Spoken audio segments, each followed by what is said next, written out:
மகர ராசிக்காரர்களை பொறுத்த வரைக்கும் இந்த ராகு கேது பயிற்சி ரொம்ப எதிர்பார்ப்பை கொடுக்கக்கூடியது. ஏன்னா இந்த ராகு பகவான் 3ஆம் இடத்துல இருந்து முயற்சி, பயிற்சி, அதன் மூலியமாக பயணம் அப்படின்னு கொடுத்த ராகு பகவான் இப்போ என்ன பண்ணுறாருன்னா 2ஆம் இடத்துல வந்து அமர்றார்.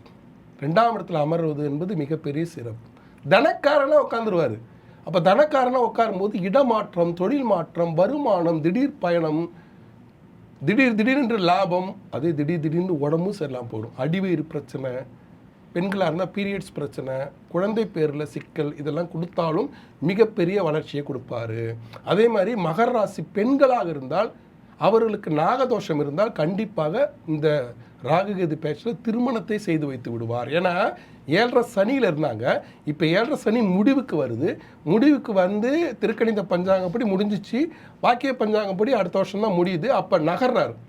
அப்போ 7.5 சனியானது முடிவை நோக்கி நகரக்கூடிய இந்த நேரத்தில் ராகு கேது வந்து ராகு பகவான் 2ஆம் இடத்தில் வருவது, கேது பகவான் 8ஆம் இடத்தில் அமர்வது, இது எல்லாமே பழைய சிக்கல்கள்லாம் முடிஞ்சு புதிதாக வளர்ச்சி பாதைக்கு செல்லக்கூடிய ஒரு அற்புதமான ராகு கேது பயிற்சி. அதே மாதிரி 8ஆம் இடத்துல கேது இருக்கிறதால என்ன பண்ணால் தலைவலியான பல விஷயங்களை 2ஆம் இடத்துல ராகு பகவான் உட்கார்ந்து திடீர் அதிர்ஷ்டத்தின் மூலியமாக, திடீர் நண்பர்களின் மூலியமாக அவற்றை எல்லாம் தீர்த்து வைக்கக்கூடிய ஒரு அற்புதமான ராகு கேது பயிற்சி.